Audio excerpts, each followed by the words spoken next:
Once, One. twice.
Today is the seventh round of the World Junior Chess Championship held at Bhubaneswar. Today we will be starting with the girls section. On the top board we have three leaders on 5 points. Priyanka K, Fraina Janil and Dorziva Dinara. We will be seeing the top board game between Priyanka K of India versus Fraina Janila May. Though white has opened, Priyanka has opened with the E4 opening. Black has responded with the French defense, a very solid defense and quite popular at top levels.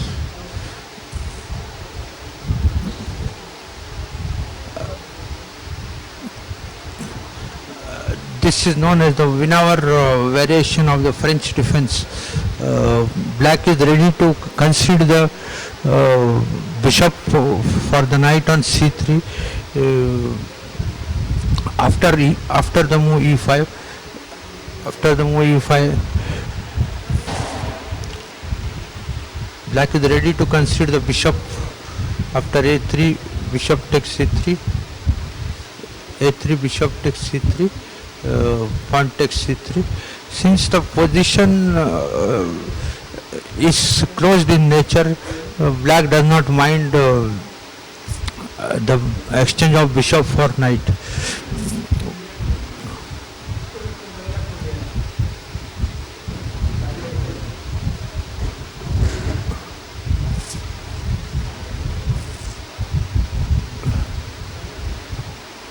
After bishop takes c3, pawn takes c3, knight e7.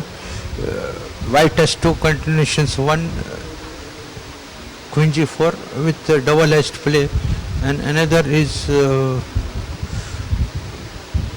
with knight f3, bishop d7, a4, and white will try to develop his bishop on a3 and take control of the darks, the diagonal a3 to f8. In this type of positions, Black's normal counterplay will consist of the break f6 at the correct moment. Black will play queen f5.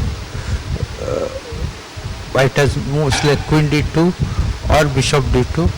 Both are equally playable. Bishop d2, knight c6, bishop e2,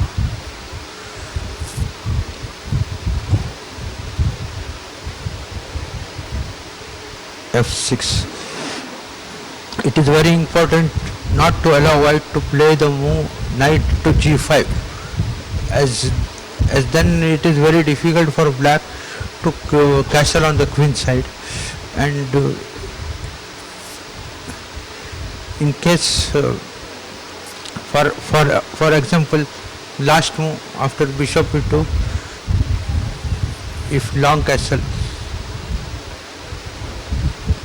the move knight g5 will create problems for black, as he has to defend the f7 point followed by bishop h5, and in case of rook f8, white can play bishop h5, provoking the move g6, and then bishop g4. And now if black plays f6, the pawn on e6 is always hanging. White will have complete control of the squares f6, d6, h6.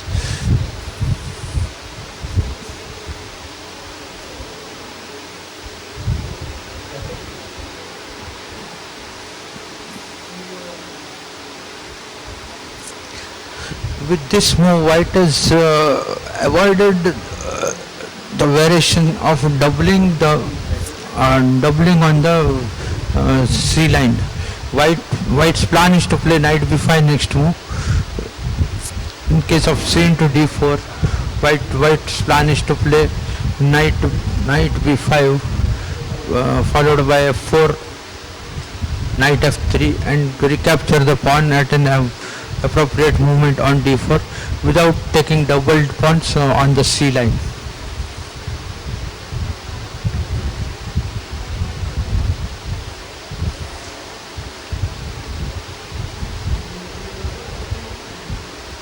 Now this is an inaccuracy by white. The correct move was definitely white should play the move knight b5,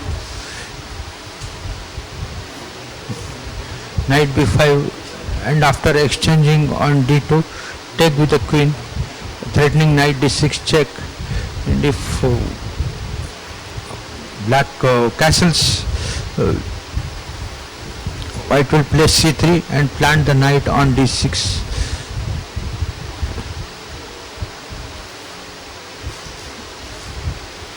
Now this will give several tempos to black. For example, black should now immediately play c into d4. If bishop into d4, knight c6, threatening to take the bishop. And if knight f5, and black has got a very harmonious development with the plan bishop d7 and rook c8.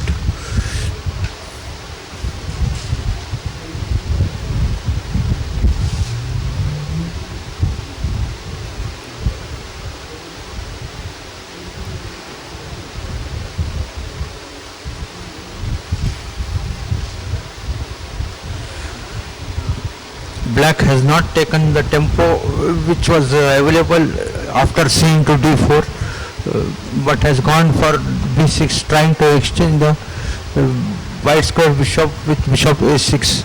As the structure on e6 d5 prevents this bishop getting activated, it is better for black if he can exchange this bishop for white's f1 bishop.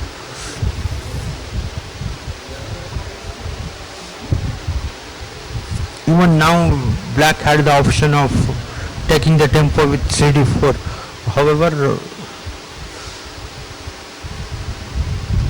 black is continuing with the same plan of playing bishop a6. Now black has brought the knight to the center, attacking the pawn on d4, which he may possibly take, or after bishop a6 he may provoke the move b5 and then go back to c8 followed by bishop d7. a6.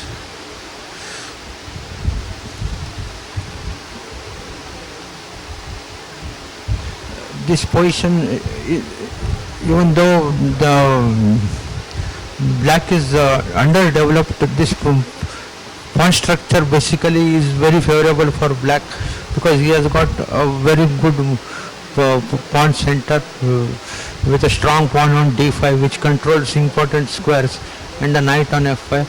But the immediate queen into c5 will invite bishop b4, and it will be very difficult for black to castle afterwards. Hence, black plays to capture the c pawn with the knight.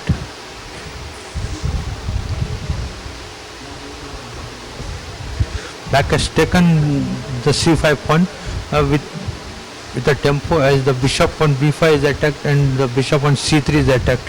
White is forced to make either the move queen d3 or bishop into d7. White has played queen d3, supporting the bishop for one move. a6. White wants to retain the pin on the d7 knight and also to play bishop b4. If black castles, bishop b4 will win an exchange. The threat of bishop b4 has forced black to play a5. Black is not taking advantage of all the opportunities made available.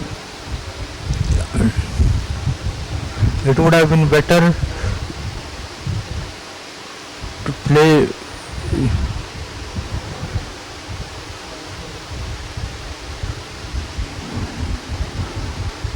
on bishop b5. Black would have gained a more useful move with the move rook b8. Rook b8 and subsequently a6 if required. This would have gained a useful tempo for black.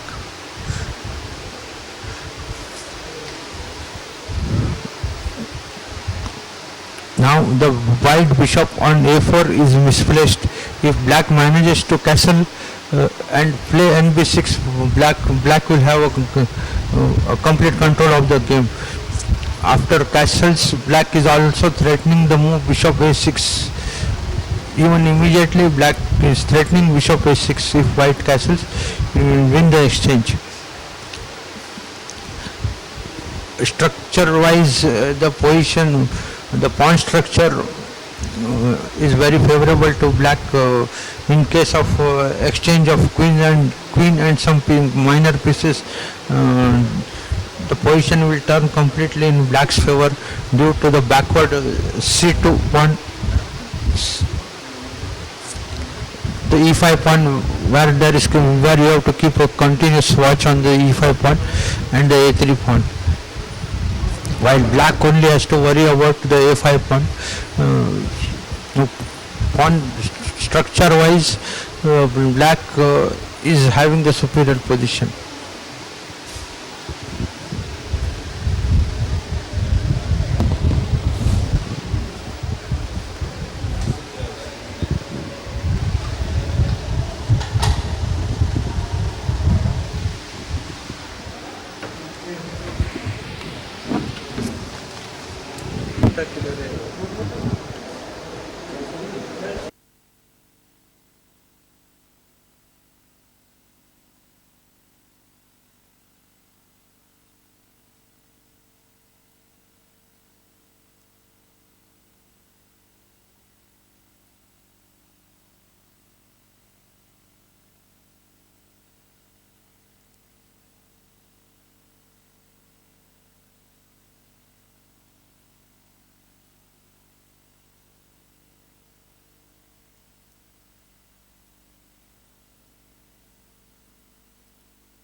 we will be now watching the seventh round game between on board number 2, girls section, between WIM Giordazar Dinara of Russia, who is on 5 points and one of the leaders, versus IM Rodriguez Rude of Colombia.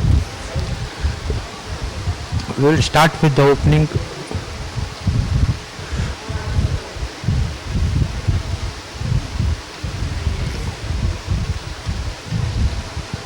White has opened with the knight f3. Normally, the opening starting with knight f3 will transpose into subsequently queen pawn openings if the white player is comfortable. The first move, knight f3, white does not want to commit either the d pawn or the c pawn, not making her ideas clear to the opponent. Black also does the same and does not commit the pawns in the center.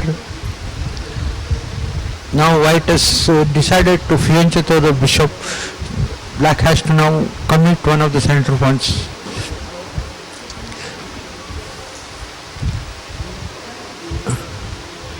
Now the position is very similar.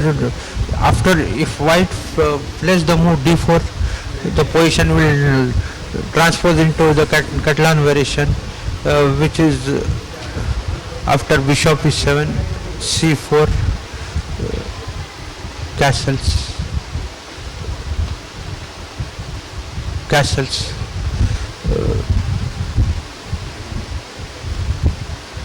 c6, or I can play d into c4, queen c2,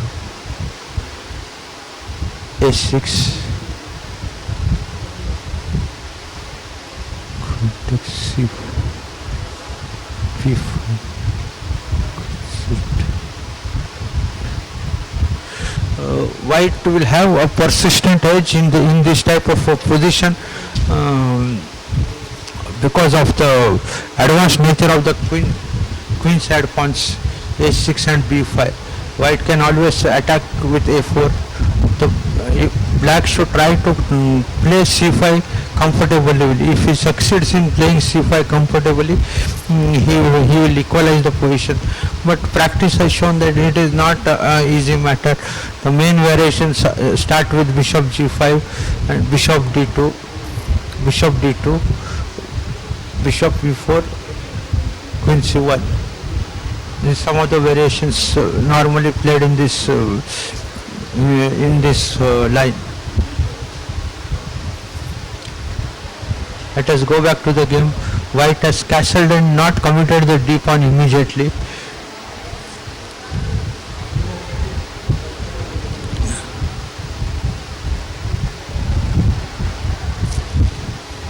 Now you are seeing the position we have just explained after d into c4. Black has played the move b6. Normally this position comes even from what is known as the Queen's Indian defense.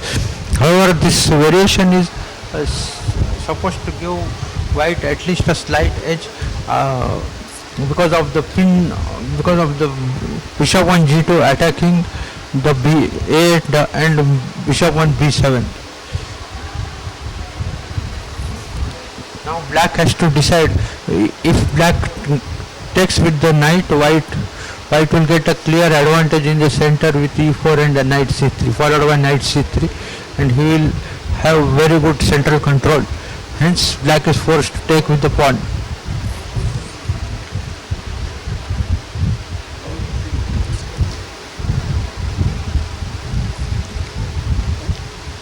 Now the idea is to play knight c3 and followed by bishop g5.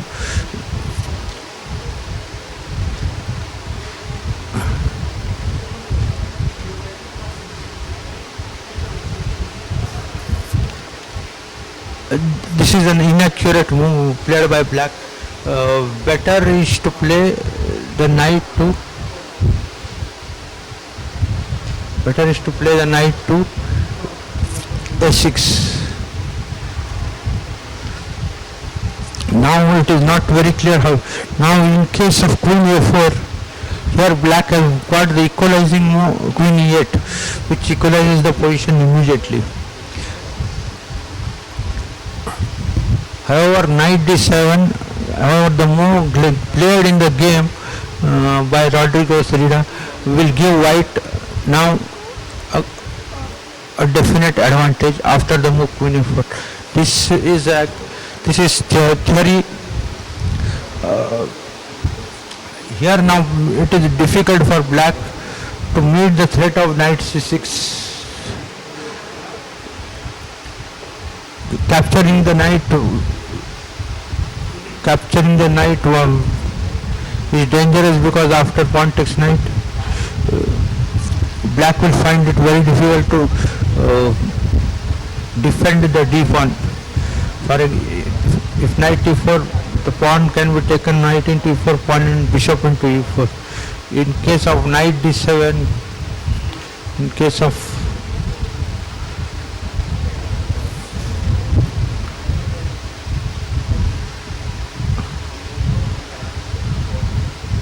hence black has gone back with the knight to b8. White has gained a useful move queen a4 and black has just retreated knight back. White is playing correctly bishop f4. The idea is now to play rook fd1 and rook ac1 to discourage c5, and black will be left with two hanging pawns under great pressure, and all white's pieces are developed very comfortably. This position white will get a clear advantage after the move e4. After the move e4, it will be very difficult for black to defend. In case of pawn takes pawn, white will just take knight takes pawn, knight takes knight, bishop takes knight. Now the pressure on c6 with the bishops controlling all the squares, it will be difficult for black to defend the c6 point. White's threat of rook c1 and rook fd1. White is having great initiative in this position.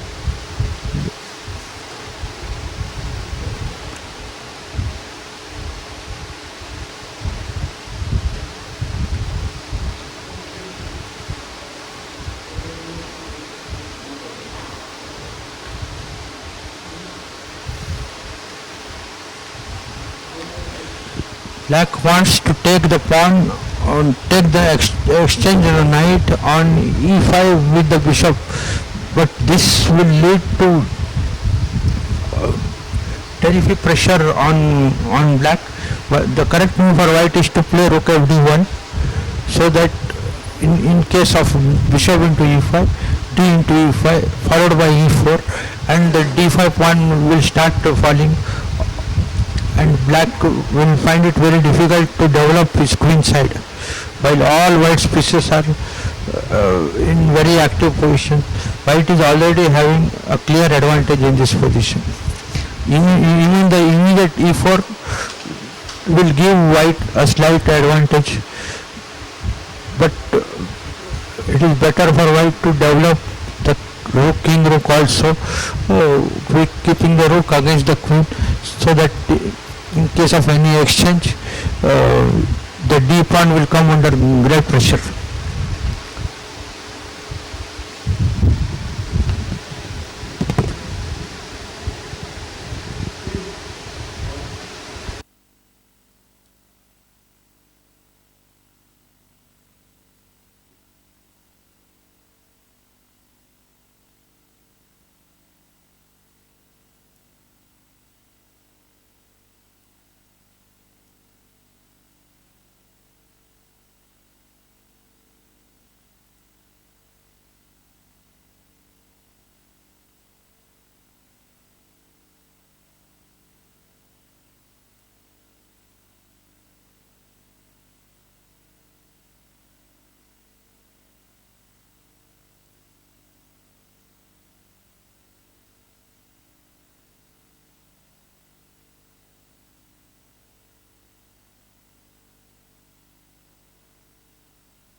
let's have a look at the women's section, board number 3. White is Alini, black is the top seed Sorasukara Dinara. White is rated 2362, black is 2423. And it is they started the game with Reti opening and transposed to the irregular Sokolowski reversed opening, and black played the second move, unusual b5, and after the opening moves went on the theoretical path, and white concentrated just on development and center, and after move 16 the queens are exchanged, and white seems to be enjoying a little bit advantage because black rooks are still not coordinated, and there is still tension in c5, and in the event of knight b7 trying to complete the development and protecting the pawn in b4, white can reply knight to f5, threatening to go to d6 with unpleasant attack on the bishop and e4 pressure on e4 pawn. But black played in a very aggressive defense, counter attack. Instead of defending, black decided to attack the e3 bishop. The reason that if white tries to win the pawn with bishop c5 and bishop takes bishop, pawn into, then there is a target easily that knight b7 and he will collect the pawn back. There is no way that white can defend the pawn, and the black pieces seem to be more active. So on knight d5 it is interesting to see how white is going to counter. For example, if the bishop retreats to f2, then pawn e3 and the bishop e1, white position is clumsy because the rook f1 is bottled up, and it will take a while before he could activate the bishop. So after this very active move, perhaps there is only move seems to be forced is bishop takes c5. This is a forcing move, and here once again black must take the bishop. There is no other way because otherwise you will pawn down, and after pawn takes knight b7 as I told, and the material equality will established. Yes, this is what exactly I predicted. Now bishop exchange must take place and pawn takes c5. Black will regain the material soon with more active pieces. So the higher rated player playing very actively and seems to enjoying some advantage. Now knight f6 or knight d7 to follow, or maybe he can even take pawn takes pawn first before going for nd7. Very well played move by black. Sorasukara Dinara went for the e2 pawn, protecting e4 as well. There is no hurry to attack the c5 pawn. The pawn is not running away, and now e2 pawn is attacked, d5, e4 is defended, and there is a pressure in a2. So the Kazakhstan girl is really playing wonderful here against his Russian counterpart, and it seems that black is a little better now because the d file cannot be challenged. Now rook d2, the rook enters the 7th rank on e2, c2, a2, and the c5 weakness. Temporarily black is a pawn down, but black is clearly better in the third game. So this is only 18 moves, but it seems that already black has a huge opening advantage, though it is not an end game exactly, but it is going to come sooner or later with advantage to black. Okay.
And this is a game of fourth board in the World Junior Girls section. White is Nandita PV and black is Gulur Begin from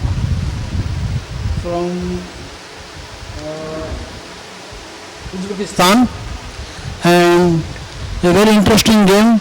It started with a French defense, and white opted for the unorthodox line, not playing the normal move ND2 and C3, played building 3 and NF3, and black went for the bishop pair as early as fourth move. I think it is an opening mistake to neglect the development and go for certain things which is applied in beginning game.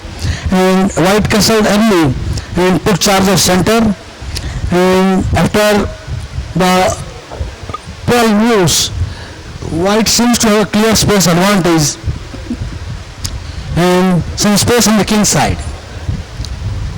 Now the last position after 17 move, that white enjoying more control of open line and more space, and he has arranged about 4 pieces on the king side after queen d3 check. I think white seems to be having more opportunity and advance the king side pawn. The white strategy should be to advance a g4 and open up the position with a break.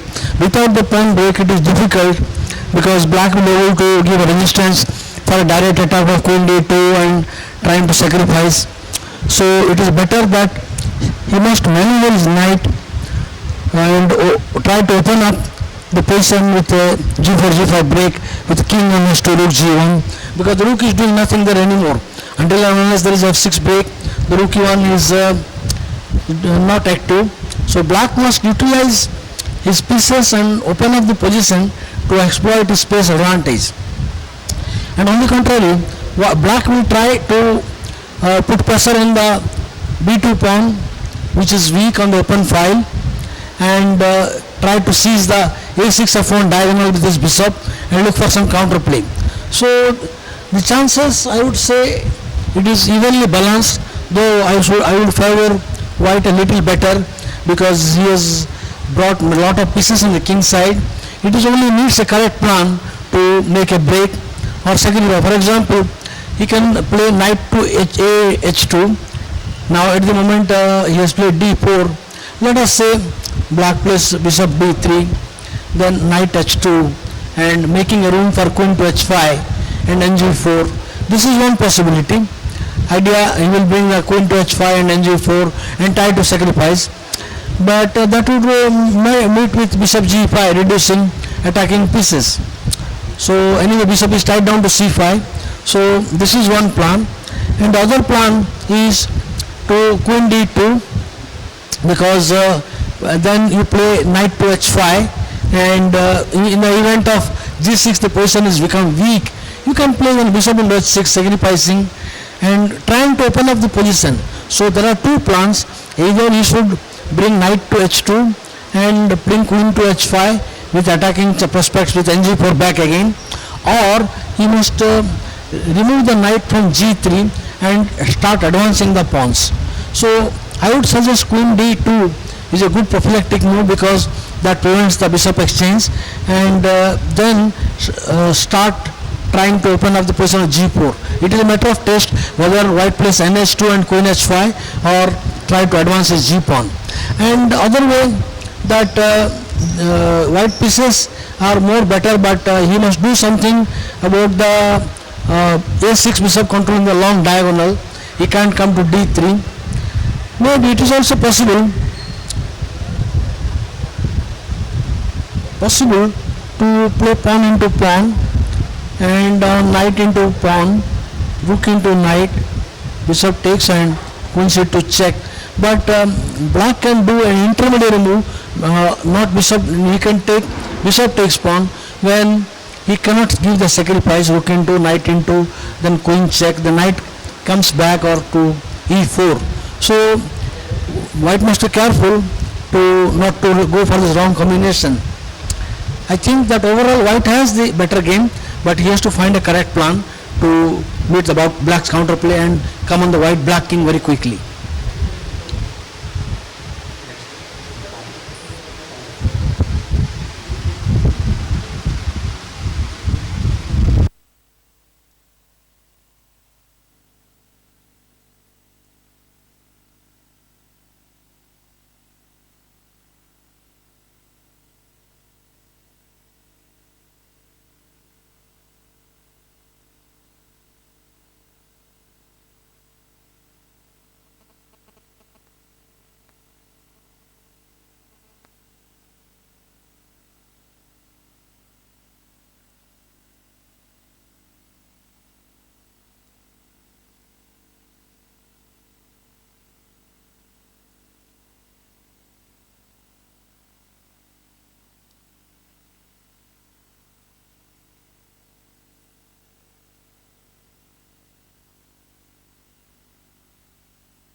Light about the local star Saina Salonika, and the Indian counterpart is Pratisha Boda, woman English master.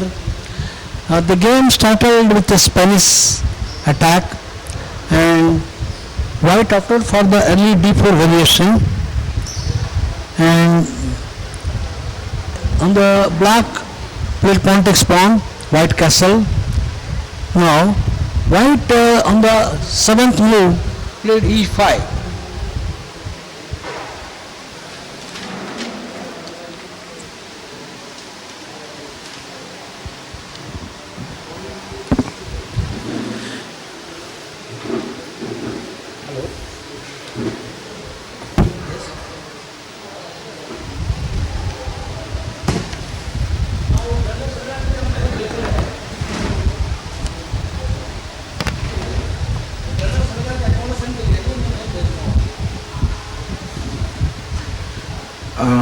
Here white has moves like e5,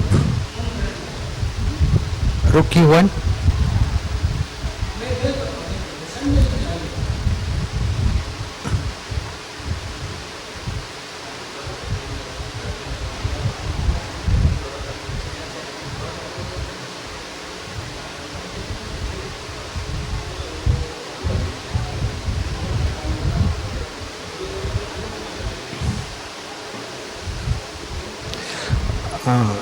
the move d4 is basically played as a surprise line. If black is knowing theory properly, black gets a equal game in this position. Black can play knight into e4, and black can play into d4 also. Black has played e4. Here if black wants to avoid the theory, he can play the move d6. Black has played bishop b7, but in case she wants to avoid the theoretical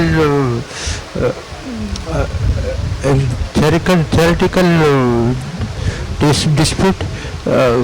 After e5, black has got the move e5, knight e4. Here white can sacrifice a pawn with c3.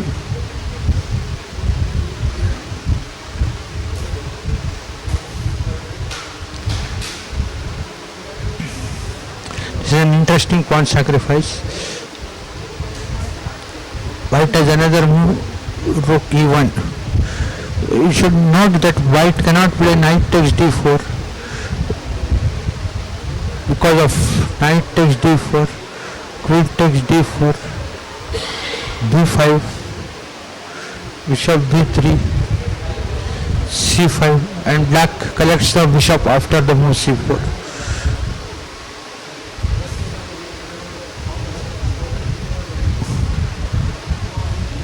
White castles quickly.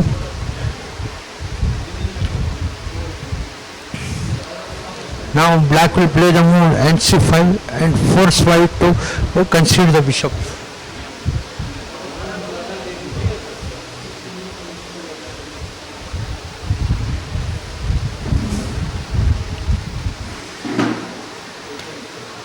Now white is compelled to concede the bishop on.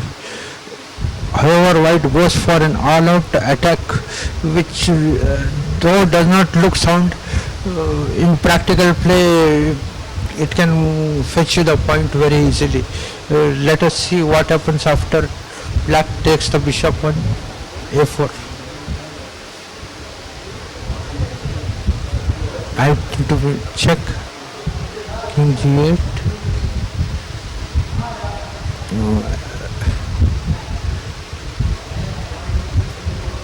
Bishop h6, threatening a discovered check. Black is forced to make the move king g8, and now the move queen g4, again threatening a discovered check. Black can counter attack with the move knight into e5, and after queen into a4, d5. The white knight is not coming out easily, but black's king is bottled up completely, and white's chances are preferable in this wild position.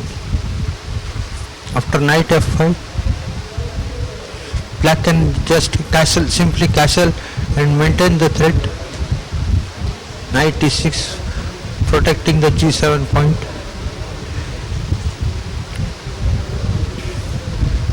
Now white wants to play f4, f5 after moving the knight. White wants to play f4, f5.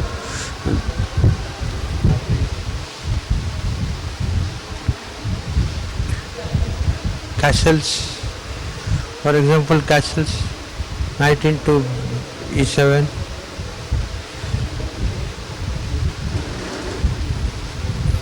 Into f5 followed by f6. White will have a very strong attack.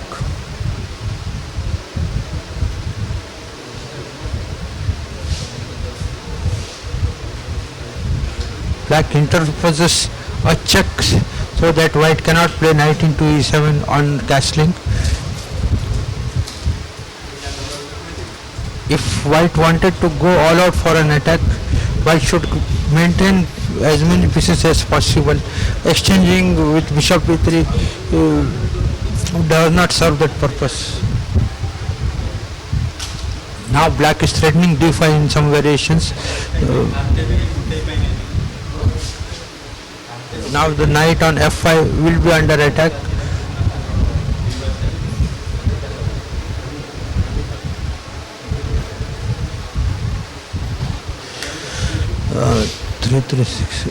White is a one up, but because of the move f4, black will get counterplay on the diagonal b6 g1. For example, black can immediately play queen b6 and start threatening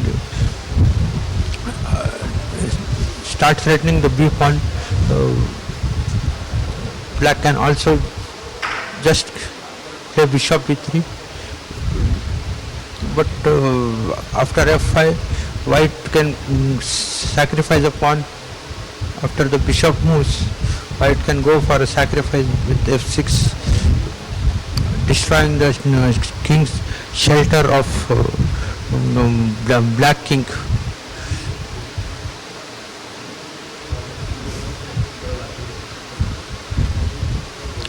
Now let us see which is the best move for black.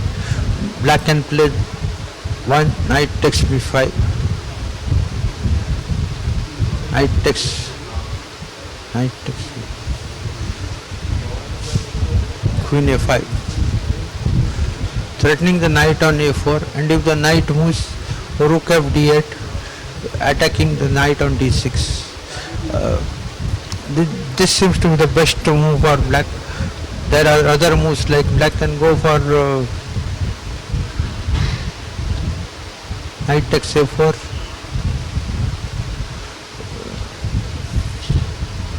knight takes a4, knight takes a4,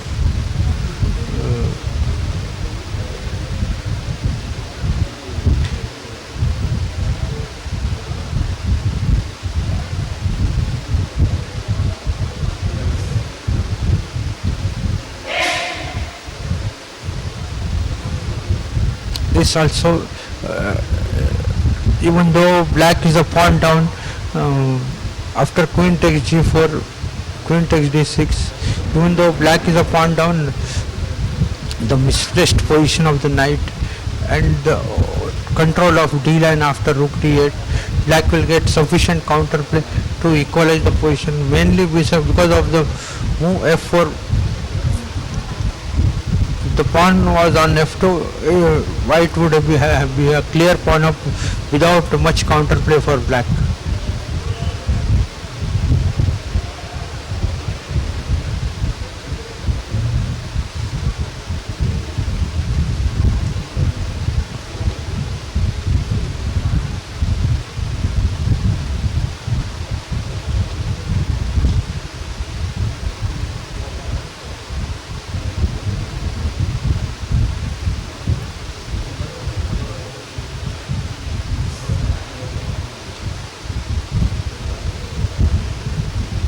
Here black had another interesting possibility, queen a5, with the idea of rook f d8. Before exchanging on a4, after knight takes d6, black would have proposed queen a5, followed by rook f d8, and it is quite difficult for the white queen to come out of the pin on the d line. For example, after queen a5,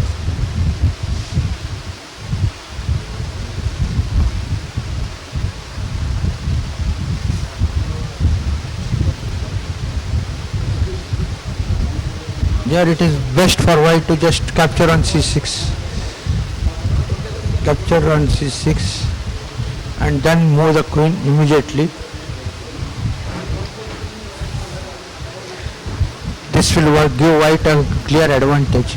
Hence, knight into a4 is practically forced as played in the game.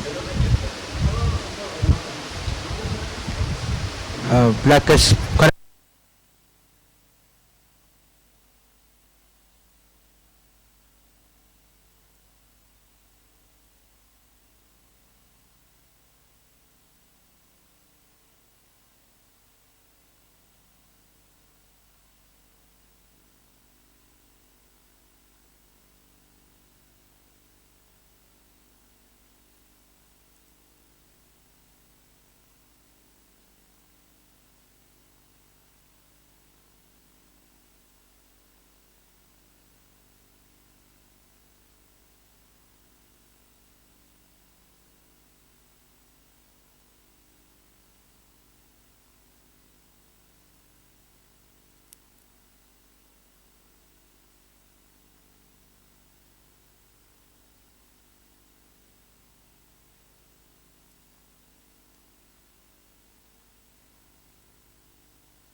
The interesting move for white here is c4, which I was just going to suggest.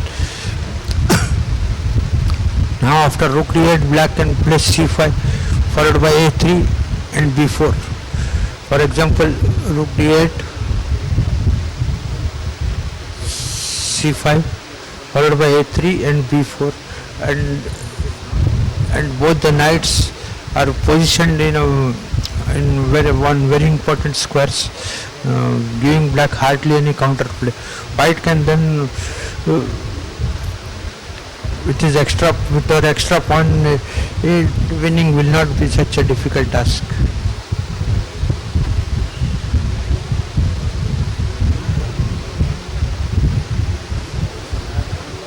However, black may complicate matters with the move b5. This move has to be calculated accurately, as white is going to have one more weakness on b5 after c into b5.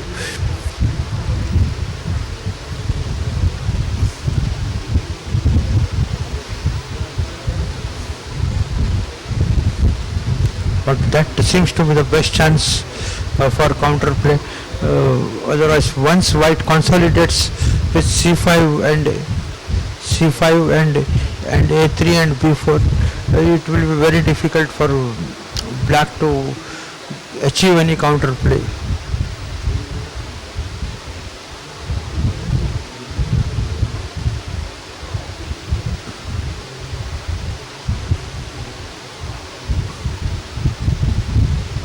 The move rook d8, c5, and now black cannot play b5 because of n passe, and all the squares are central squares are controlled by the knight. However, if takes pawn,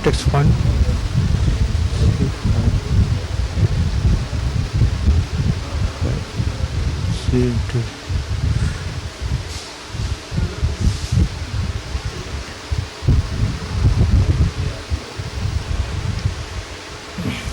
Now the d6 pawn cannot be defended, but white has some tactics in the form of rook e1,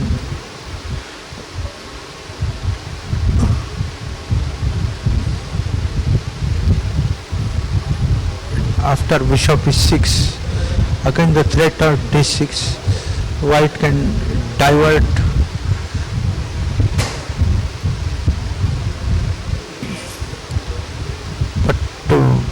black has to be very accurate in calculating the variations, as one slip may cost a piece.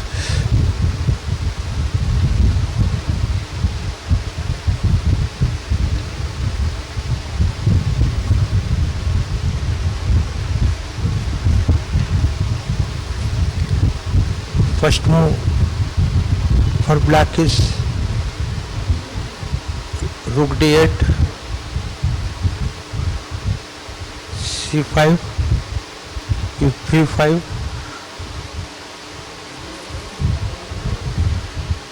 white has knight b6,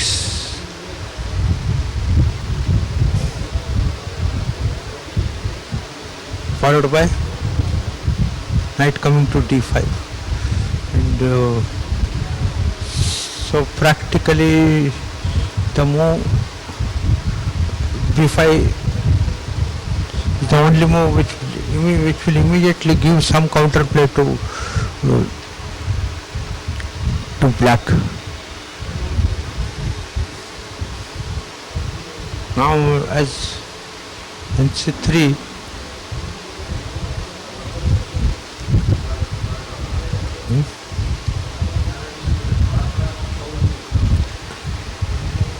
pawn takes pawn,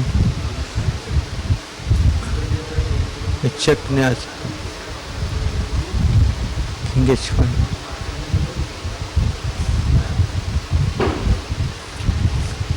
and black is having, but maybe better is to play queen to d5.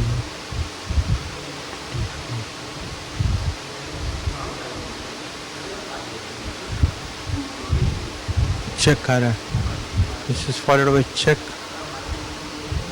ये मर रहा है ना, check, हाँ King h1, bishop e6.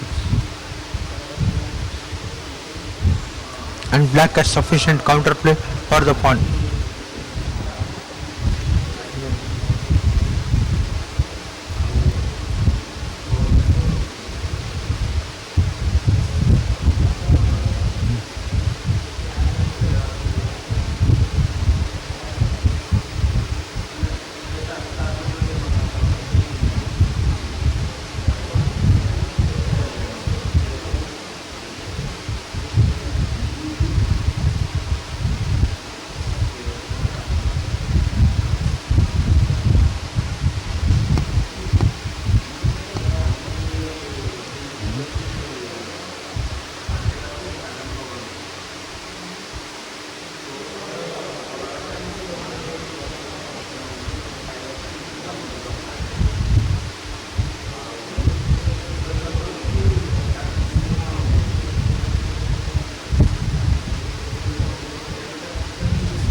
Two pawns down.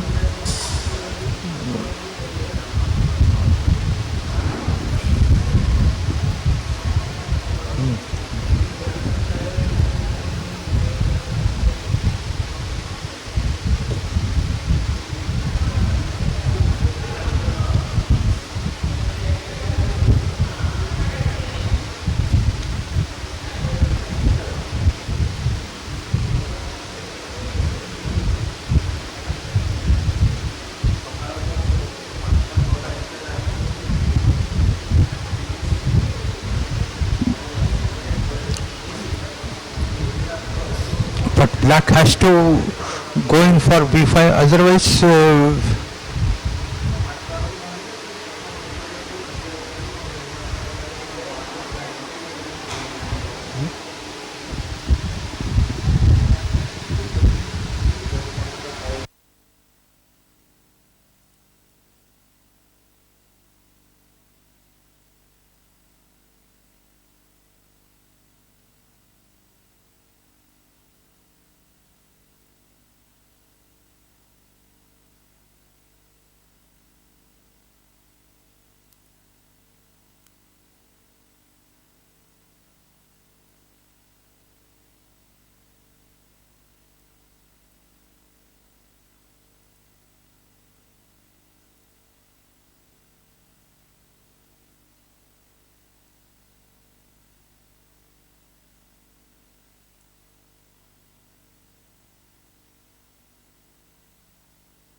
we will now be looking at the board number 6 women's section, girls section. Board number 6 WIM Stanza Anna of Russia, rated 2315 versus Michael Catherine, India.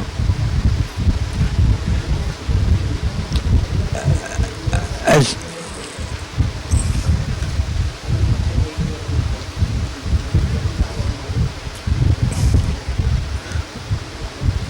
the opening is the Spanish attack, or the popularly earlier known as the Royal Lopez.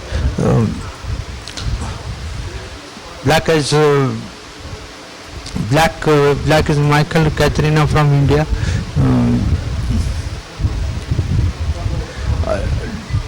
This move, the D3, is known as the Stenitz variation. Earlier in the golden days, white used to play the knight to D2, knight to F1, H3, G4, and G3, and attack on the king side.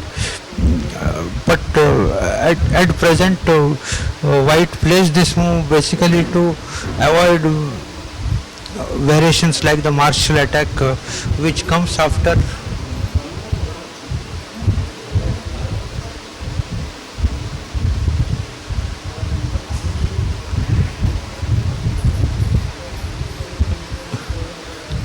castles, bishop e7, rook e1, b5, bishop b3,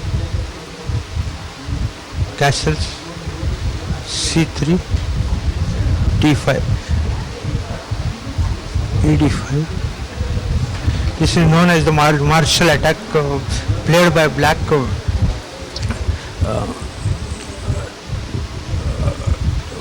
This gambit, black sacrifices a center pawn for active piece play, and black will utilize the time white takes for developing the queen side for some attack on the king side. The play may continue. Knight takes c5, knight takes c5, rook takes c5. One variation is knight f6. Another variation is knight f4. One more variation is bishop b1, bishop b7. But the most popular is c6. Now white has the different variations, either with playing d3 or playing pawn on d4. Pawn on d3 and d4 are the two popular lines. Black will get counterplay with bishop d6, queen h4, and after g3, queen h3, and white does not get much time to develop his queenside pieces. To avoid theoretical dispute in these variations, that is the reason nowadays people prefer to play d3. This avoids all the complications of the martial attack. Previously, this was known as the Stenitz opening, and previously white's plan was to play nd2 after bishop e7, nd2, b5, bishop b3, d6. White used to play h3,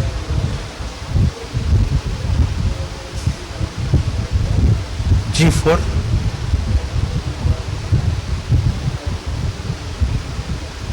followed by knight f1, knight g3, and go for a full scale king side attack. But now theory and with the help of computers, new plans have been found, and you can see one of those here. White plays for a delayed d4 as one or two moves, so does not make much difference since there is no open conflict on the board.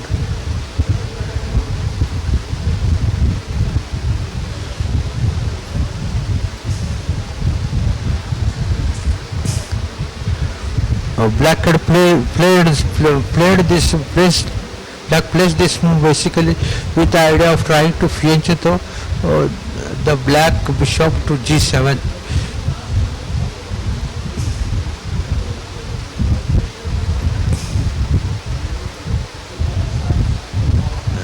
This move is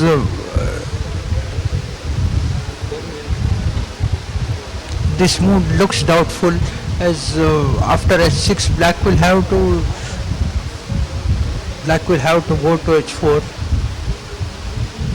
Now h4, and now this bishop on h4, it does not do any work basically.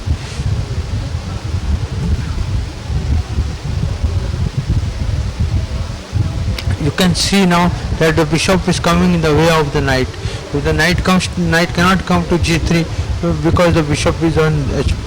White cannot play h4 because she has played bishop h4. A better idea was to come back to bishop e3, go for queen d2, then h4. This move also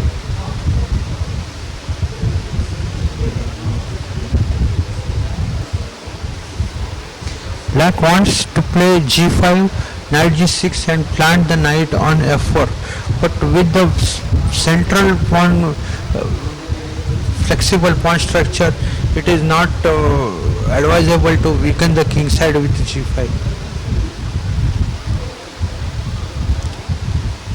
White is playing the opening mechanically, even though you can observe that this knight does not have any squares.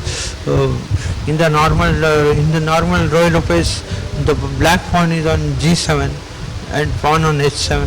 So this maneuver of knight f1 e3 is played to control f5.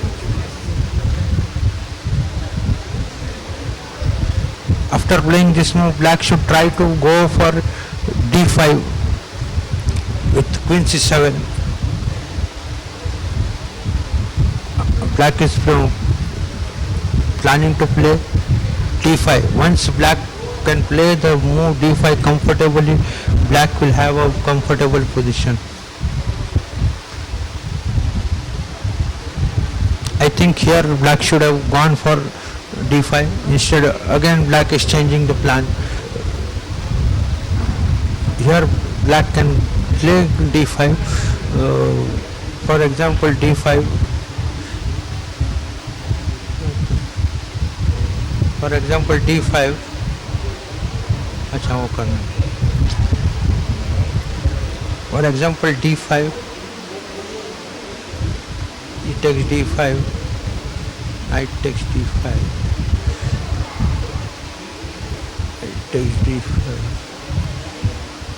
C d5. And after bishop g3, black can play f6. Followed by knight f5. And black need not worry much.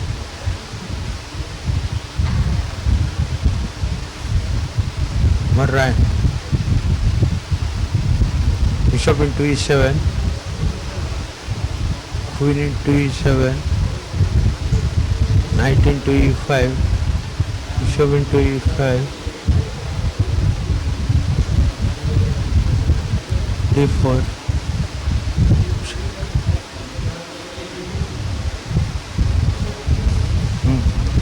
King side wicket, king check.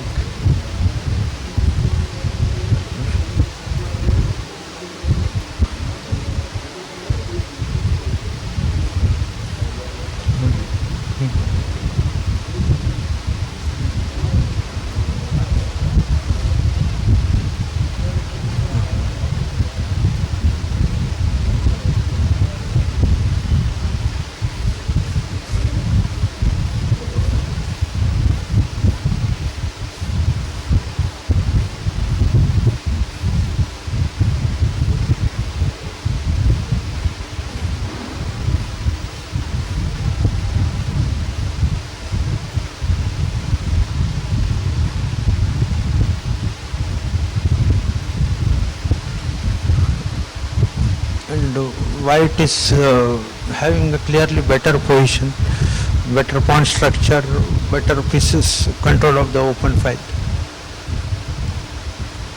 Let us go back to the game.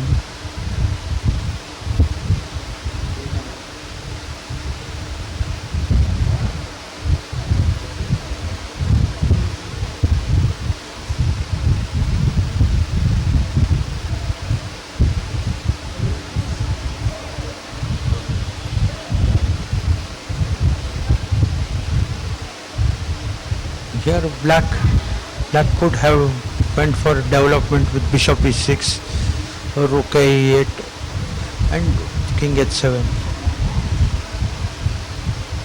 Black wants to play knight to f4 followed by g5. Now the pressure on e5 will not allow black to play comfortably with knight f4, but even then that is the best plan in this position.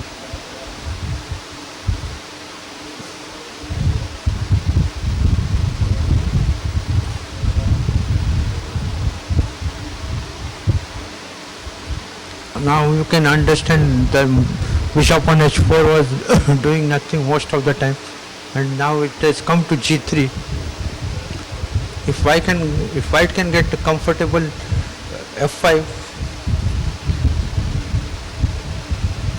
it is possible.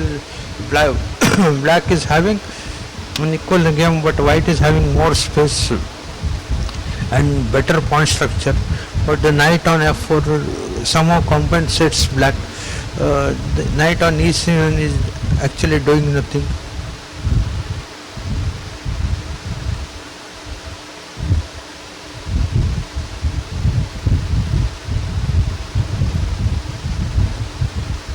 Now the bishop has come to c2, the correct square to prevent f5, and in case black plays f5, there will be always the danger of the king side opening up after e into f5, may create problems for the black king. Black has, with the good knight, black has taken the bishop, which was actually not doing much. It is developing harmoniously, but now waiting for some plan. Maybe it's possible to play g4 followed by g3, king g2, and an appropriate knight f5. Good shot.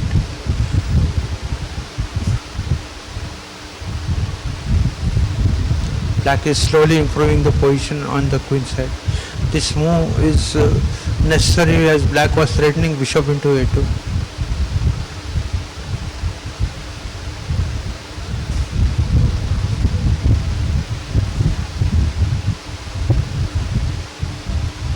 White wants to provoke g5, but black will not oblige easily.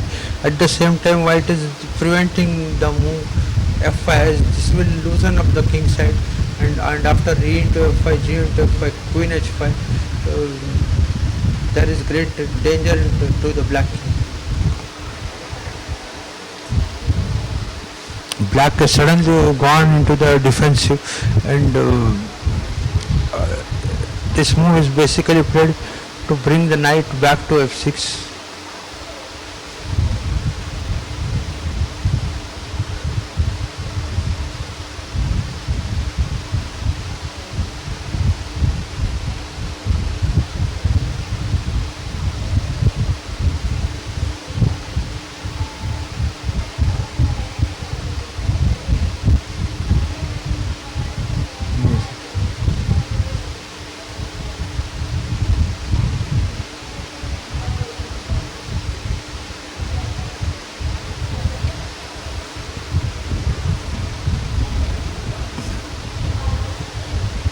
Black is trying to create some counter play along the b6, g1 diagonal and the g7, d4 diagonal, but on the queen side there is nothing to attack. Black's only possibility of counter attacking is from queen b, playing queen b6.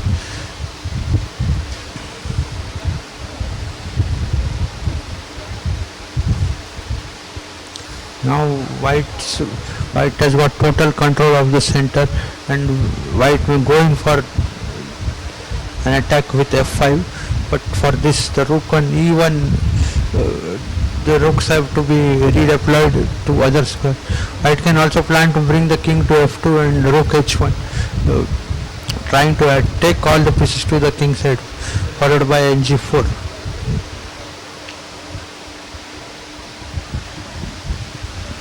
Overall, white is having a better position, slightly better position, but the two bishops are compensating.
Welcome.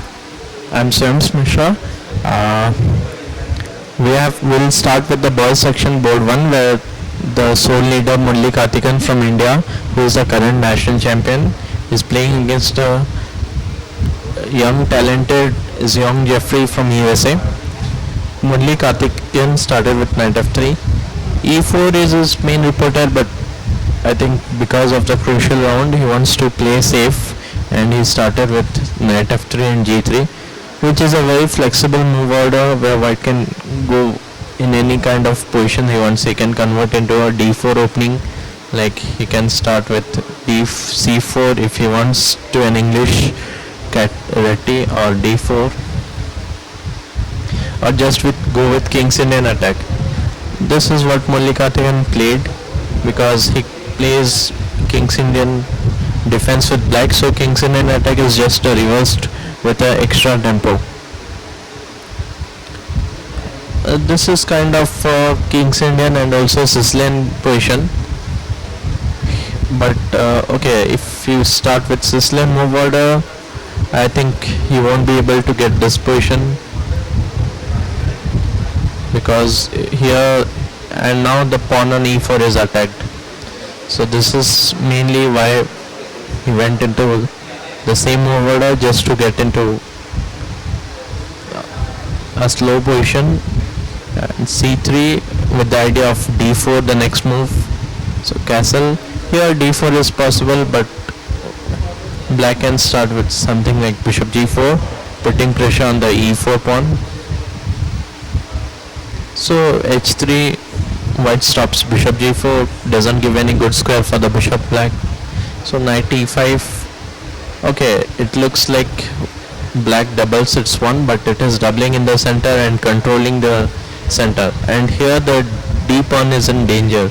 Like for example, if you place d3, black can just go queen here, and here just attacking the pawn, and later you can go with b6, bishop a6.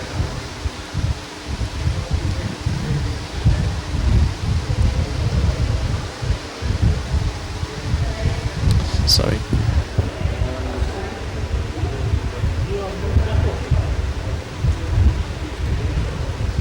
So the d pawn is weak, and the double pawn actually favors black here, because white cannot go for d4.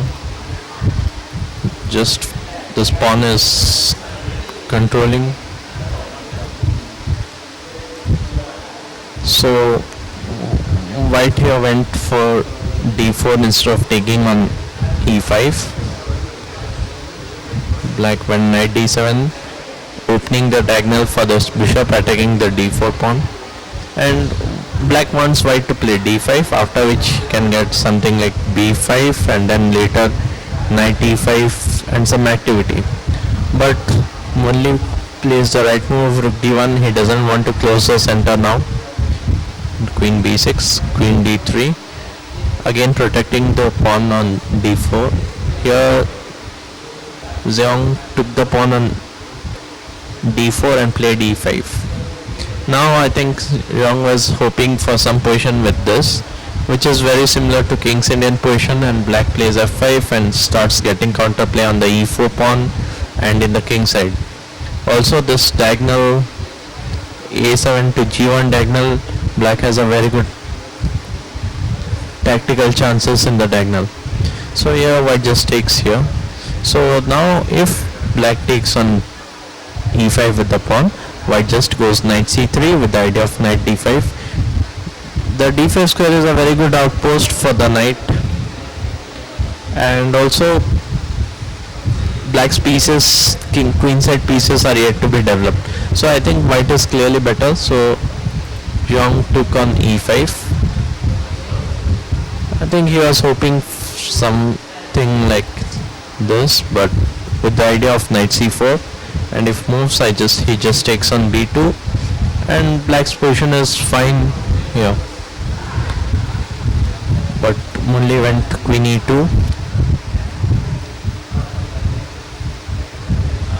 and bishop e6, bishop e6, knight c3, bishop c4, attacking the bishop. So now Murli plays queen e3, trying to just change the queens, and the d6 pawn is a isolated and weak pawn. So if black changes here, white changes, black can go with this, threatening b2. For example, if I go here, I can just capture, and this is a threat. And if I go here, still he can just capture the pawn.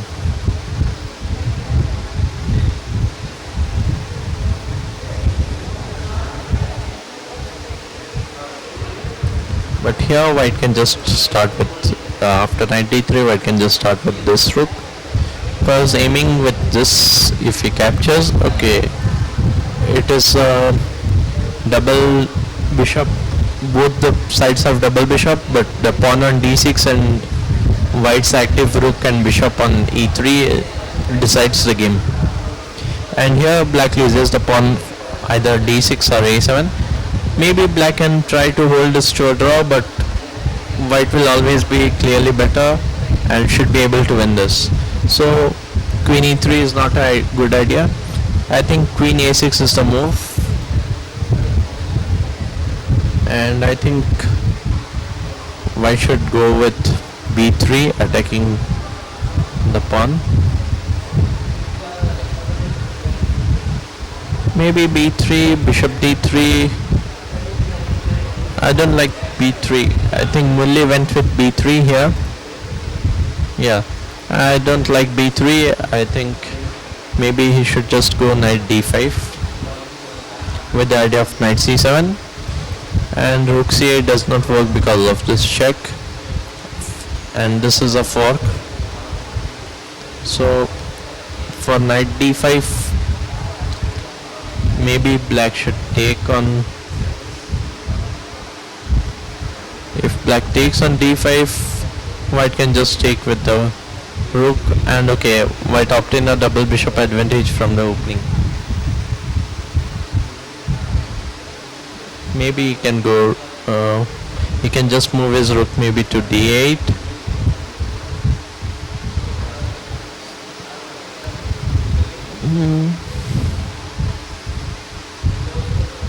Bishop d3, knight, bishop d2, knight d3, bishop c4, something like this. But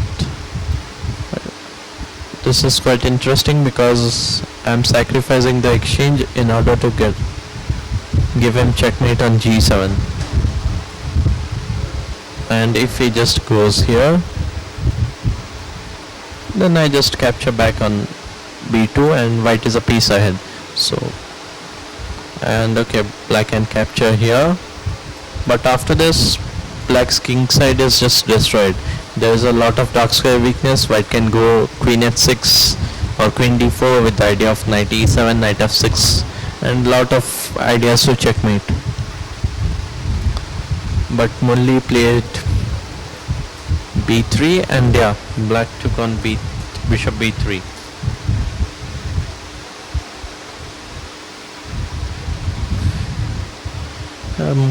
I think Murli had missed this move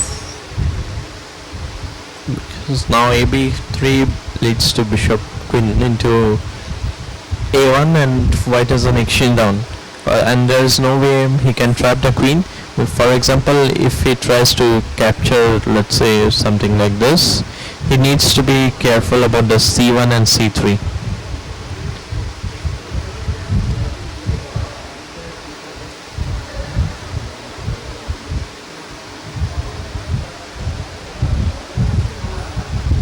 And okay, his rook is attacked. If he goes here, I can just come back and I'm a pawn ahead with a much better position. I think Murli has to go for this variation, giving up the exchange, and play for initiative with knight d5. Or maybe he can just start with bishop f1 here. But for bishop f1, okay, black can just go here, and And now okay, black is a pawn ahead. So okay, b3, b3, a into b3, and yeah, sorry, knight d5. Okay, currently I don't see much threat for white. Just black needs to be careful about the knight fox. Knight on e7, knight c7. Okay, going back with the queen and try to exchange the queen, and I think black is much better. b3 from Murli was a bad move. He could have gone with knight d5. I think he missed bishop into b3.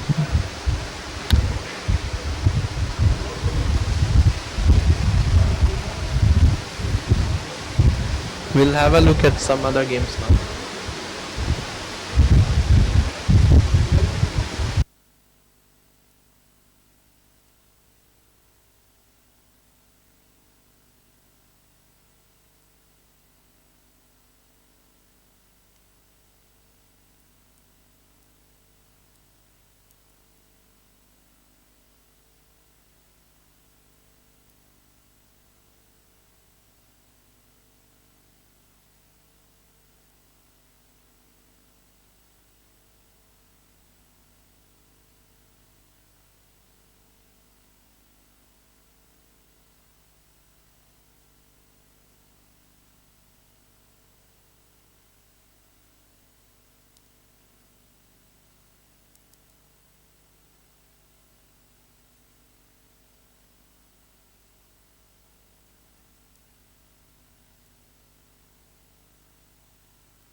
So now we go to board 2, where the untitled Chinese player Zhu Yonglun, who has 25-16 rating, is playing against the top side Artmev Vladislav from Russia.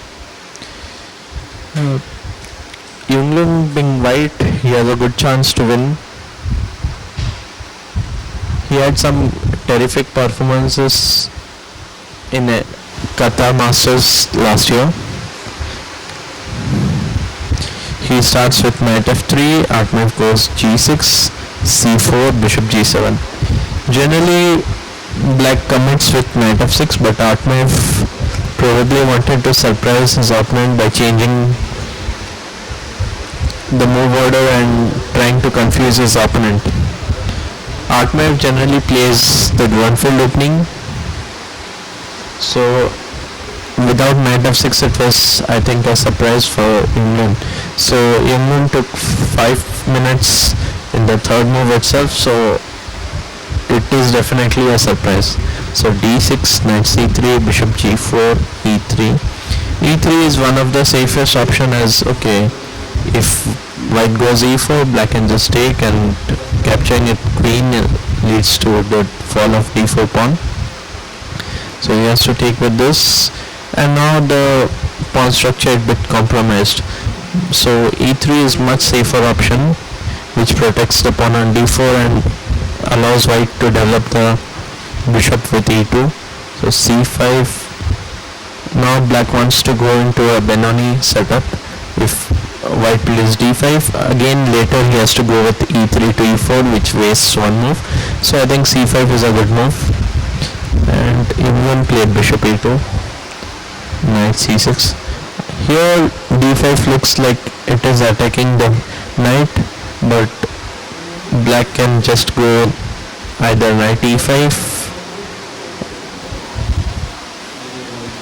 allowing a lot of exchanges, or otherwise generally they play in Benoni style as knight a5, like with the idea of b5, a6 and b5 in the later stages. Also, for example, if I just castle, black can just try to play something like f5 and later play, for example, queen b6, queen a6, attacking the pawn on c4. Being the double pawn on c4 is difficult to protect. So, but white castled, knight f6, and now he went d5, and yeah, black played knight a5 as we had discussed in the previous move. So white just wanted to avoid bishop into c3 in some positions. Yeah, bishop d2, trying to attack, put some indirect pressure on the a5 knight. He can move his knight to b5, or suppose queen b6. He can sometimes just go attack this,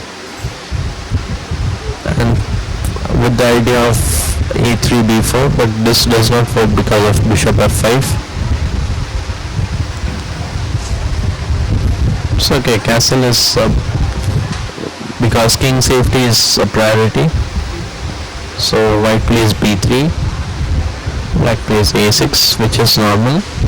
White plays a3 with the idea of keeping the option of b4 open, because if he plays this, he can just capture and just start with b5. And now you can and this position black is fine, I think. So white needs to be careful, maybe just taking on here first, but he's always, this pawn is vulnerable. He can capture with the queen, and I think white has two pieces for the rook, two knights, and white can just, okay, if white plays a4, he is fine, and for bishop into f3 he should take with the queen or with the pawn. I think taking is with the queen is a good option, because taking with the bishop leads to queen into b5. So Akhmeev plays queen c7. Like he now d4 does not work because of c into b, ab, and knight c4. This is the point of queen c7, attacking the c4 pawn indirectly and stopping b4. So he goes queen c2, and now Akhmeev plays b5, capture the pawn. The b5 move is in the style of the Benko gambit, where generally it starts with d4, knight f6, c4, c5, d5, b5, c into b5, and a6. The Benko gambit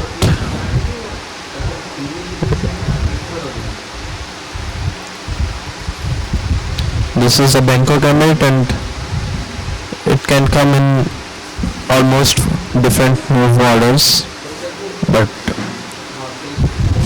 Akhmeev plays in the style of Benko gambit, and he plays c4 here. c4 is a very interesting move because taking here does not give anything, because you can just play e4 the next move. defending the pawn on d5. So Atmaev plays c4. This was his idea of queen c7. Now his rooks can be connected with rook f b8. White just took on c4, knight c4. White took his another pawn on a6, and black here plays this because okay, he can capture the a6 pawn anytime he wants. He starts with rook f c8. So after rook f c8, now black has threat of knight into d2. Like for example, if we play something like h3, I just take here, and win this piece. So white went rook f d1, and Atmaev took on f3 with his bishop. So okay, if he takes with this,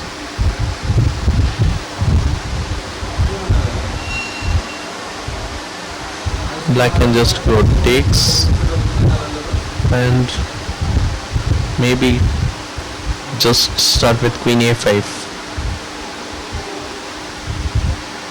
Again using the pin, and okay, white is a pawn down, white is a pawn ahead, but black has compensation with piece activity, and there's an opposite color bishop, which is more likely the endgame will become queen endgame with opposite color bishops, or rook endgame with opposite color bishop, with more likely chances to be a draw. So white took on f3 with the g pawn. Now I think white has a better position because he's putting the pressure on the c4, and for this rook a6 he can just go knight b5 and winning the piece. So, and if he goes here, maybe can just move bishop e1 because I want to protect my bishop. I don't want to give up the bishop. Keep the double bishop, protect on c3, and now I want to move my knight somewhere. So knight d5. Here I can take here because now bishop a1 fails to bishop into a5. So here, and I can start with this move, attacking the queen.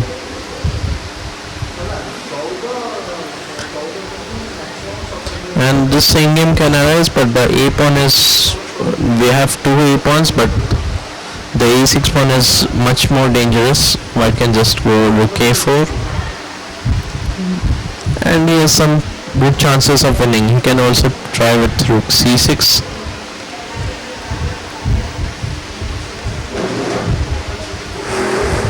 So I think Atmaev will have a difficult time in defending the position here. He has to find some way. I think maybe moving the queen to some other place, maybe d7.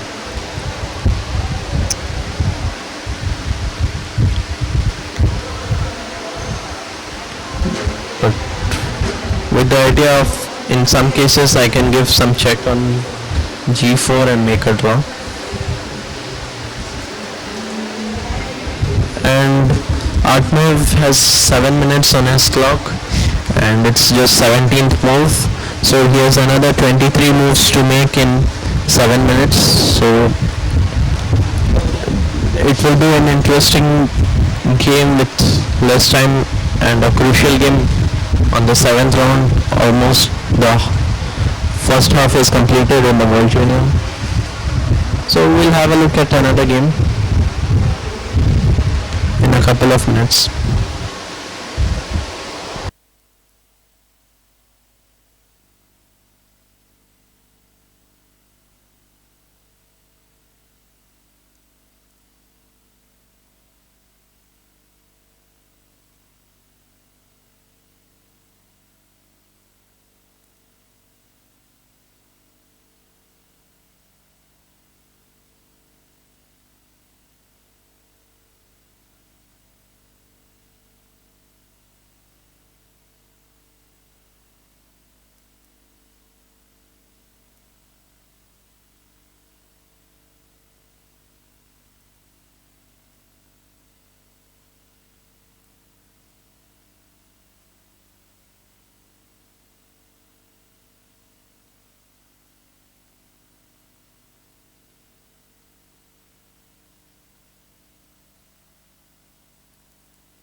So we have an interesting position on boys board 10, the open section, where both the players are on 4 points, where Menendez Christoph, an international master from Austria, is taking on Yuan Yinglu from China.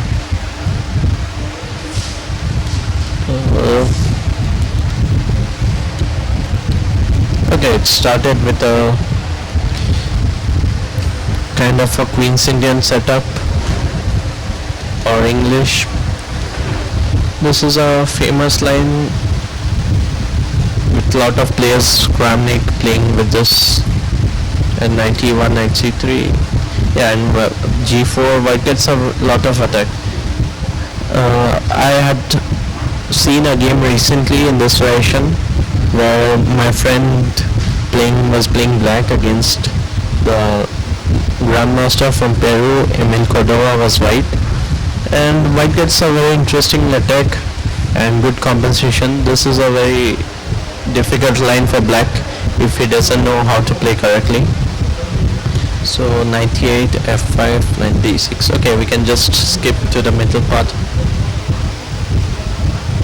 Yeah, black sacrificed 2 pawns to win a piece and the third pawn, and here he has won a piece for 3 pawns, and knight f4 white played, black played knight c4. Here I think instead of knight cd5, white could go with g5 with a very interesting idea of, okay, like for example, let's say black plays this, I just give a check and checkmate, and if he goes this, I can still capture the pawn and play queen h3 check, and again it's checkmate because the rook on f1 is protecting f7.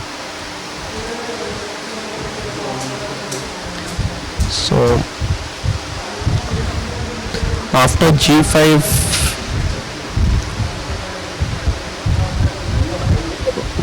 black can go maybe queen here, trying to like stop the queen from going to h3,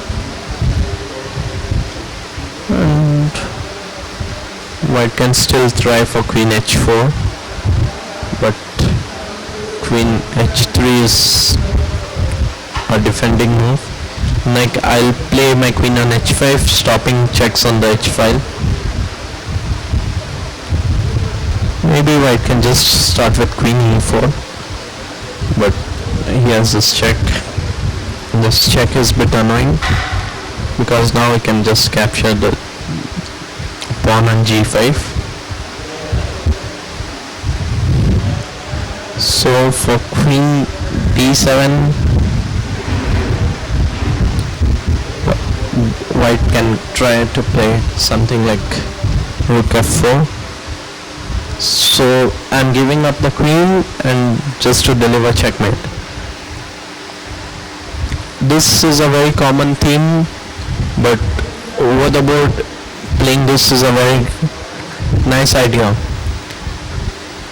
If white had played this, I think he could have delivered a brilliant mate. But white continue with knight cd5, which is also I think is winning, and black played bishop f8 here, and here I think it's white played knight d5 just to get, I think he can just go with rook f2 now, again giving up his queen for checkmate. Black has no way to stop the mate. Even taking on d5 just leads to mate, or taking here also is checkmate.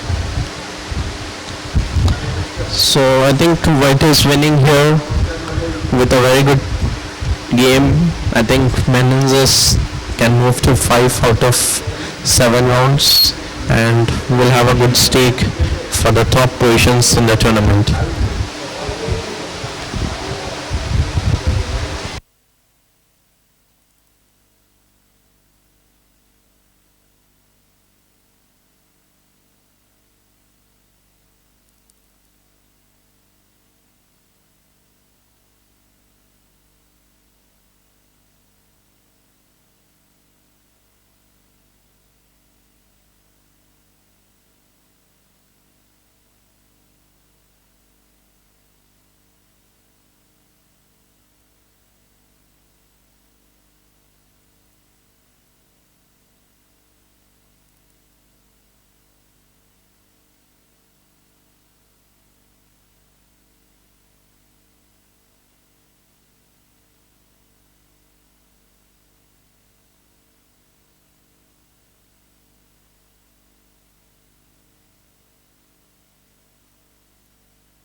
now seeing the seventh board game in the girls section between Buksan Natalia of Ukraine versus Ivana Karina.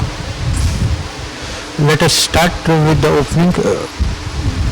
The opening is this opening is known as the Caro-Kann defense. White has gone for the advanced variation with this move e5.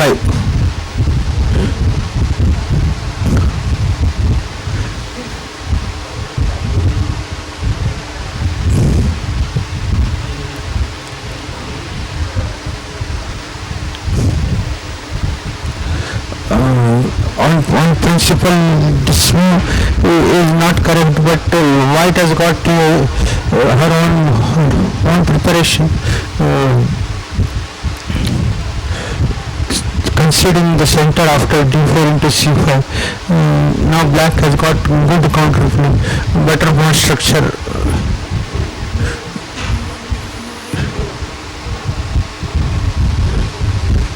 White wants to open the center to take advantage of her safe king, and Black's king in the center. The bishop and rook still not developed.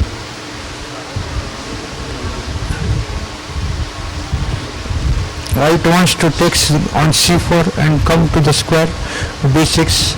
Additionally, she wants to protect the pawn e5. Here Black has an option of playing knight into e5 also. But since she is underdeveloped, she gives back the pawn to double the pawn on the c line.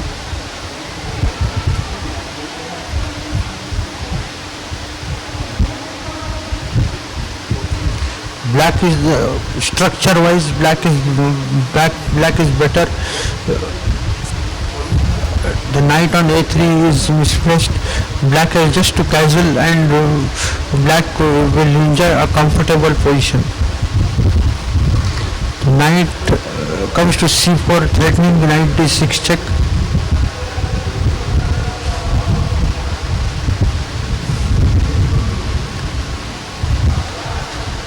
This move looks a little suspicious because the bishop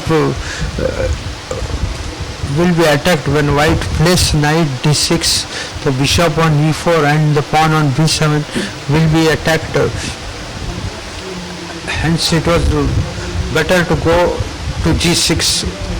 Black is having a structure wise a better position. Black did not want White to play knight into c6 and get her pawns fractured on the queen side. Hence this move.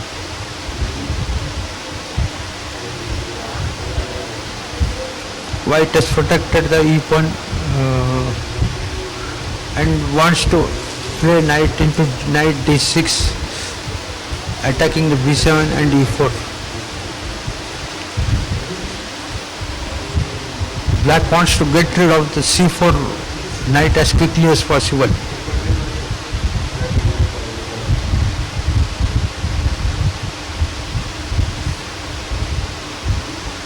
Now White will try to come to d6 square when Black cannot challenge the knight on d6. Now the immediate threat is knight d6 attacking the bishop on e4 and the pawn on b7.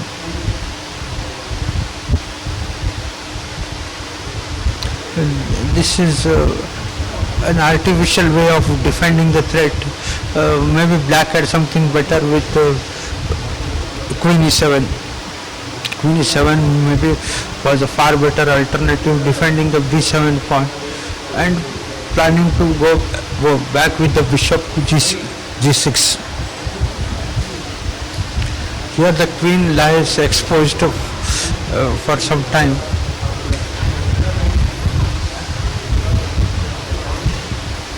Now Black's bishop on e4 is attacked and the pawn on b7 is attacked. Black cannot play the move bishop d5 because after c4 the bishop does not have have a square, and black will lose one piece. Hence now black is forced to play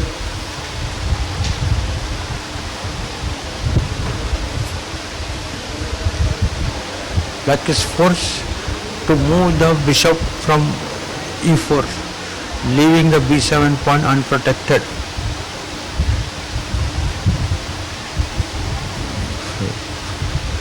One more alternative for black is try to pin the knight on d6.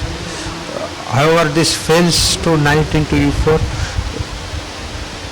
Rook takes d1 and the g5 queen is also attacked.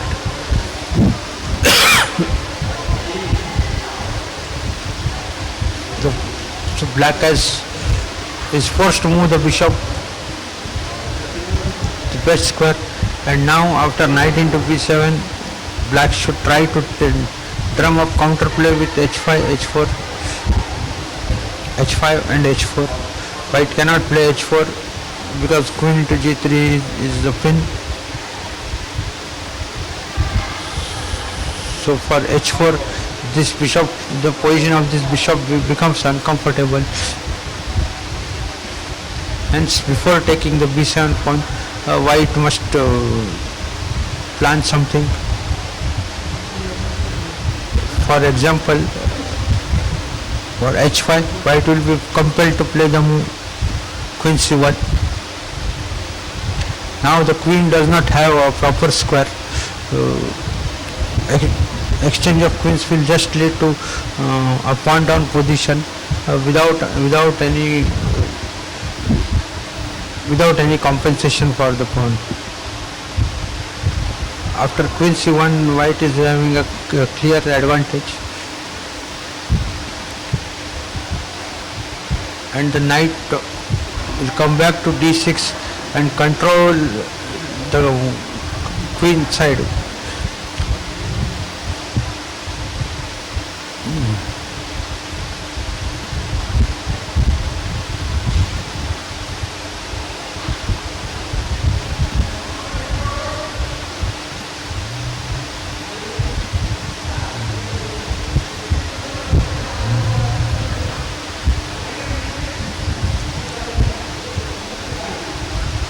Black has another possibility, playing queen g6.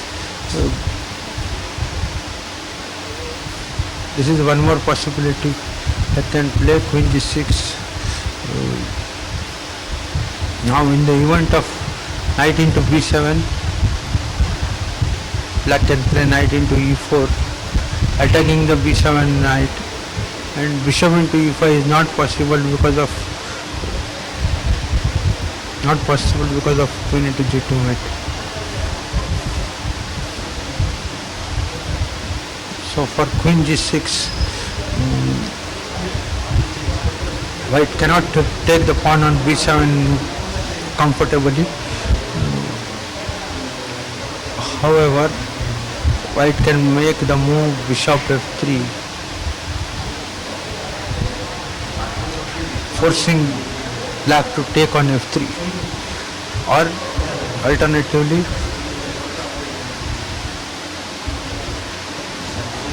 for queen g6,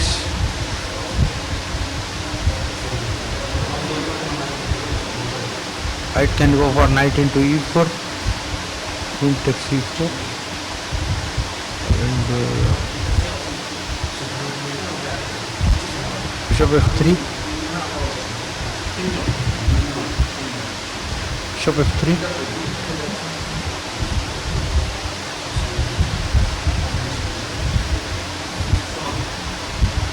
and black is in a comfortable position.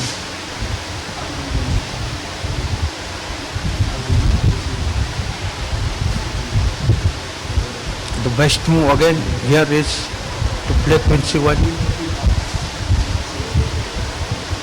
After queen g6,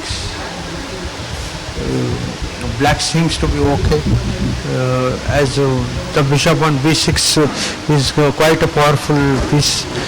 Only black has to activate her knight on c6, maneuver it to some square like d5, and black will be okay.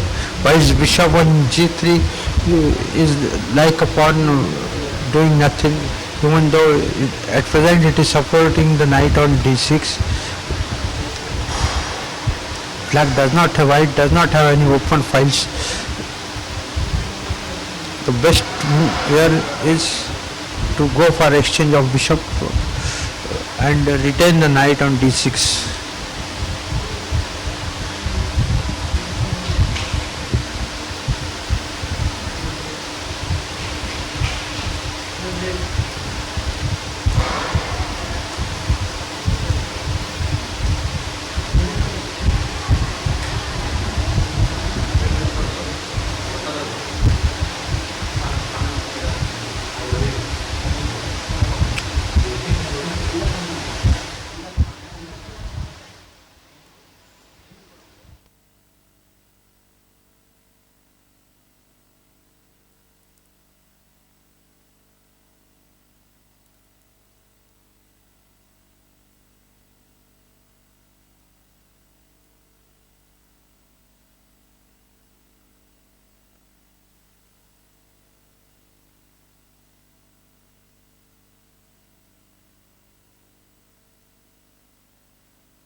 here, and this is a game in girls section on second board. White is Dozheva Dinara is with a rating of 2304 against the Chilean international master Rodriguez Paula Andrea, and after 33 moves, 33rd move of black, the material equality is there, but black king is very much exposed, and white queen has penetrated, but the queen is alone, so really cannot pose any serious threat.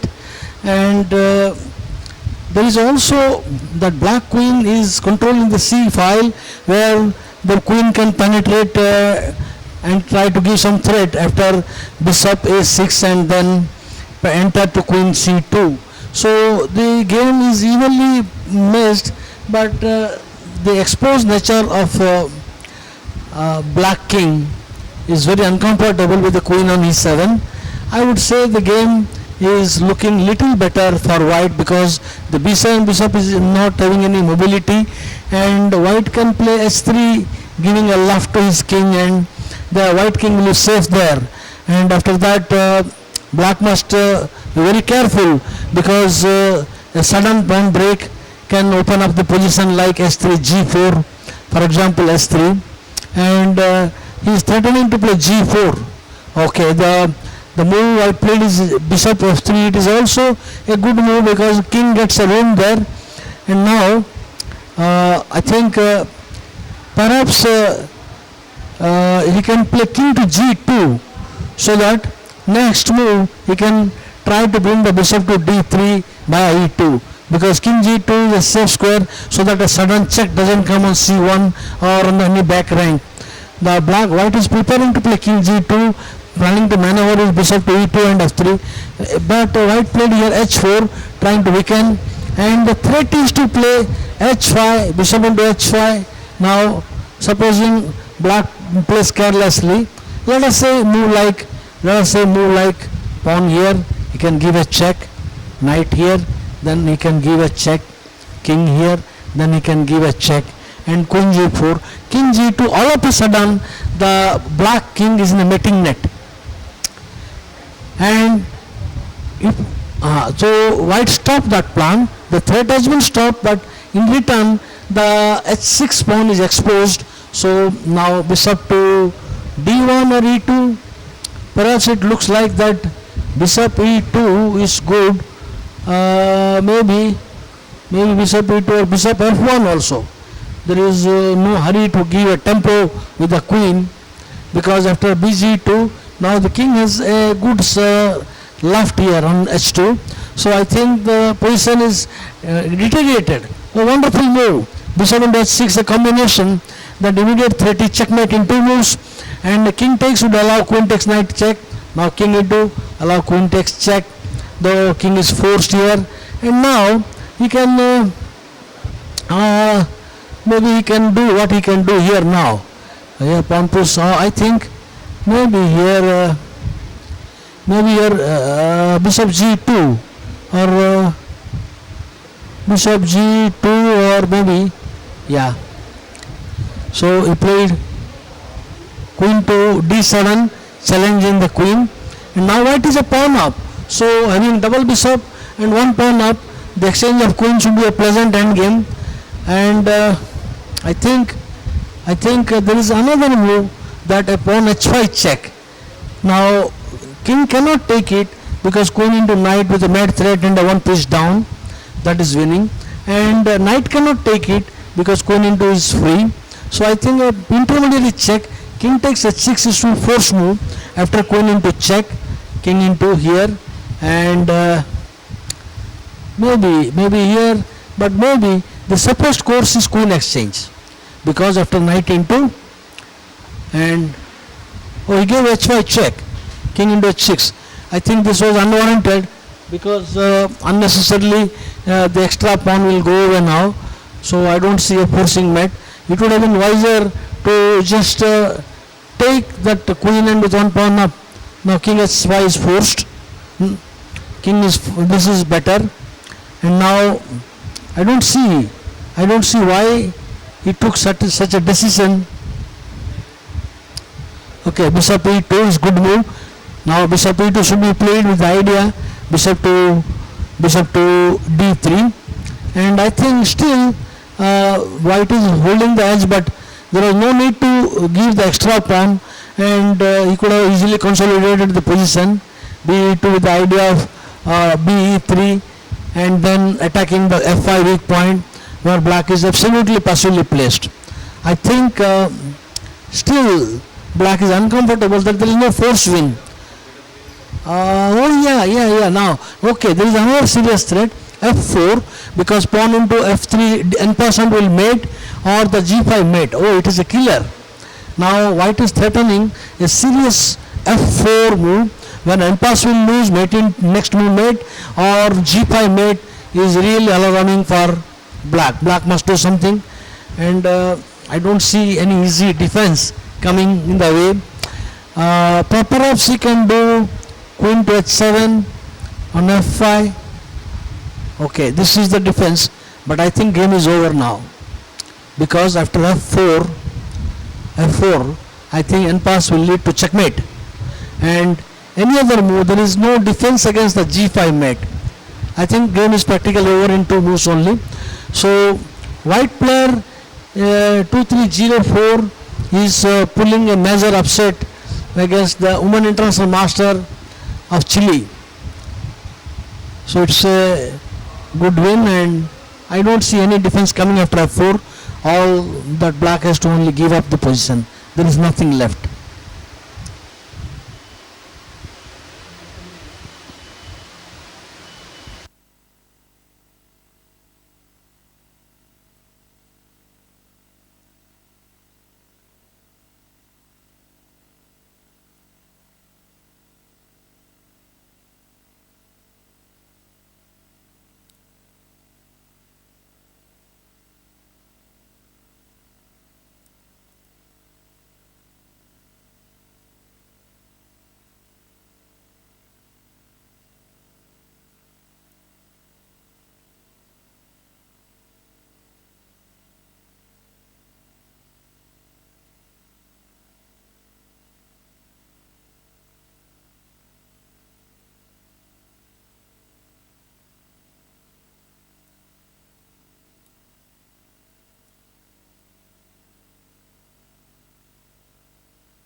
a look at the open section third board where white is Grandmaster Alessandro Carrillo with a high rating of 2582. Black is Nasuta with a rating of 2442.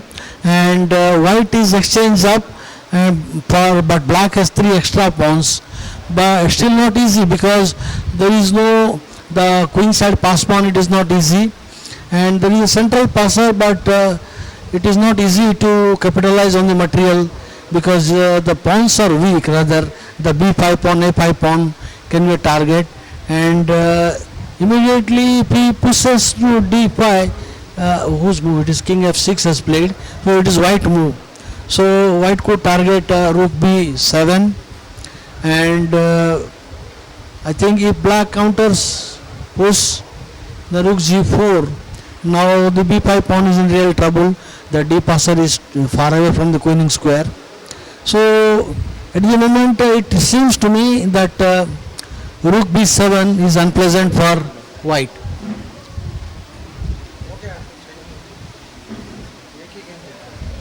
So how is he going to defend? It is a big question. d5, rook g4. Now I think it is there is no progress by black, and he will find it hard to defend. And the king is exposed as well, and the g pawn also in trouble after this. So it is really black seems to be in trouble after rook b7. Perhaps here king f3. Yeah. Now king f5, king f3, and b7 is not dangerous. Now rook takes pawn, and rook takes pawn, and the check. Interesting. Interesting. He is heading to a draw. Let us see if there is anything he can do. King.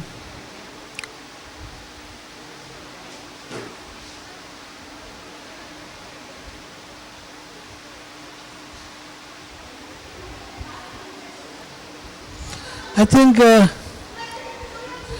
think the game should head for a draw after rook check, pawn into, rook takes pawn, king takes pawn, and the b5 pawn falls.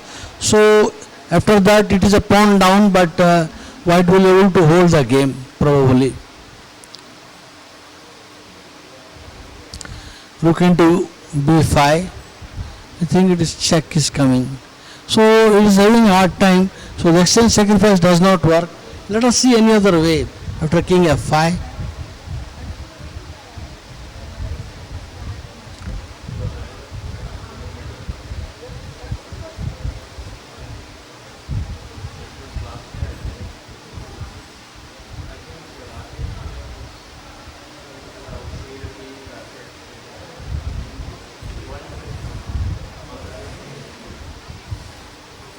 No, it's not coming.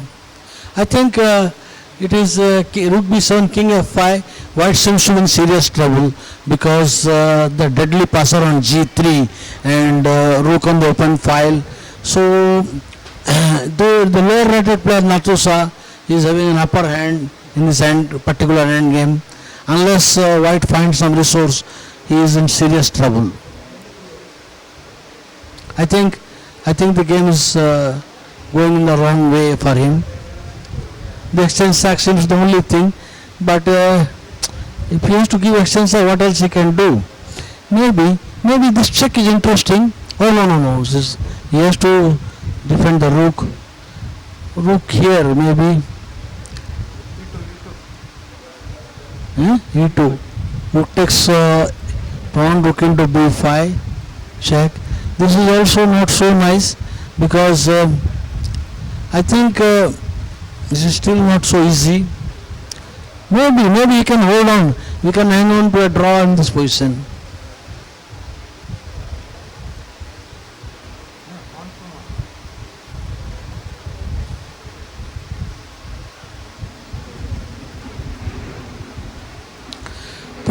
probably this is the only line is suggested by the analytical team here, that after RB7, king f5, rook e2, and after rook takes pawn, rook b5, a check, king f2, takes. Now king, because the bishop is in pin, he has to come with some threat like king s3, but still it is long way, takes the pawn, because still he will have a resource to defend. How will he going to defend this pawn?